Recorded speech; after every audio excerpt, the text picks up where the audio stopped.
Hello mga mommies! Today is Friday and it is the last day of school for this week.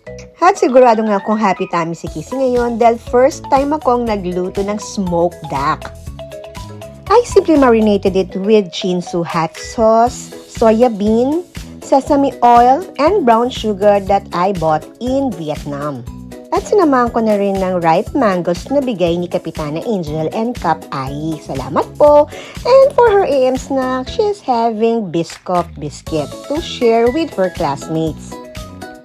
At dahil mas maaga akong nagising, ay nakapagluto din ako ng congee for Casey's breakfast. At syempre ang warm water ay lagi nakahanda pagkagising pa lang ni Casey.